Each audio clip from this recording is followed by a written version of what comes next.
Have you ever felt that pure, sweet relief when social plans get canceled? You know, you say maybe to an invitation, but deep down, you're just hoping it falls through. And then that text message comes in. Hey, can we reschedule? And instead of being bummed out, you feel this wave of pure joy. Yeah, if that sounds like you, then we're definitely in the right place. You know, society has all these labels for people who love staying in, but what if they've got it all wrong? Let's peel back those labels and see what science really has to say. So this is where we can really start to flip the script. Society might call it boring, but science, it calls it a unique psychological trait. They say antisocial, but it's actually just a preference for low stimulation. And lazy? Nope, that could literally be your superpower. See, it's not some kind of character flaw, it's just how your brain is built. Okay, so let's get into this whole idea of the social battery. We've all heard the term, right? But the actual science behind it, well, that's where things get really interesting. It's the key to understanding why your personal energy source might work completely differently from someone else's. And here's the fundamental difference in a nutshell. Think of extroverts like solar panels. They soak up all that energy from noise, people, and just being out in the world. But for introverts, well, those same social interactions can feel like they're draining the battery dry. So home, it's not just a place to crash, it's the only place to plug in and recharge. This all leads us to a really cool concept called optimal arousal theory. And look, this has nothing to do with being shy. It's all about how your brain is wired. Some people's nervous systems are just built to run perfectly well without a ton of outside noise and action.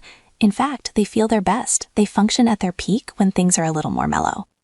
So what does this all mean? It means if you prefer quiet, there's absolutely nothing wrong with you. You're not lacking confidence. Your nervous system is just wired differently. You don't need the outside world to constantly entertain you because, well, your inner world is already a pretty fascinating place to be. Okay, let's talk about another huge piece of this puzzle. Loving your home isn't just about your social battery. It's also about creating a sanctuary, a place of control in what can feel like a really chaotic world.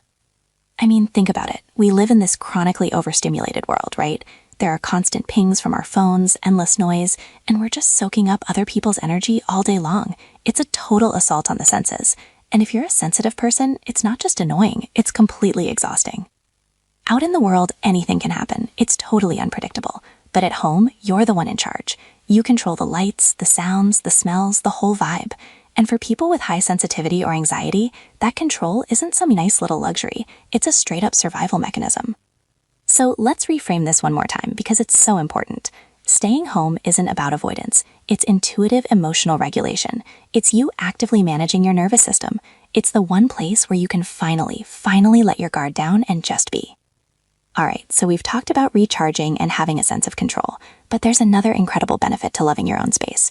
It can be a powerhouse, a real engine for creativity. And the research on this is just fascinating. People who genuinely enjoy solitude, they're not just sitting around bored. Turns out they often score higher in things like creativity, empathy, and emotional intelligence. Why? Because they actually have the quiet space to connect with their own thoughts. There's actually a psychological term for this, high internal self-presence. It's a fancy way of saying these are people who feel incredibly connected to their own vivid imaginations and inner thoughts. Their inner world is so rich that they just don't need that constant validation from the outside to feel complete. And that right there, that's why for so many creatives, artists, writers, deep thinkers, home becomes this little mini laboratory. It's the one place where they can experiment with ideas without all the outside noise and distraction, letting those sparks of genius really come to life. Okay, but here's where we need to pause and ask a really important question.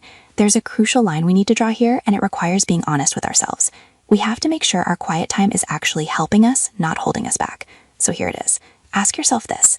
Are you staying home because it truly nourishes you, or is it because the idea of leaving just feels too heavy, too overwhelming?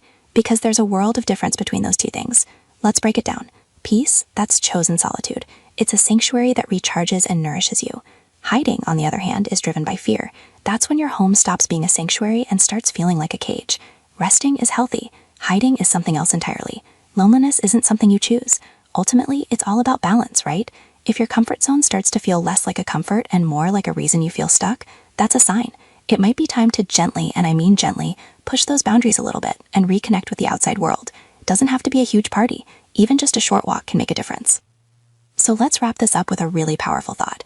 If you are genuinely happy in your own space, if you can turn down an invitation without a second of guilt, listen to me. You are not broken. You are simply wired for depth over noise, and chances are you've already figured out this profound truth for yourself.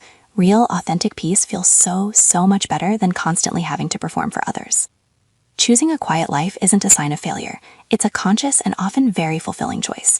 So I'll leave you with this question to think about. Which one are you?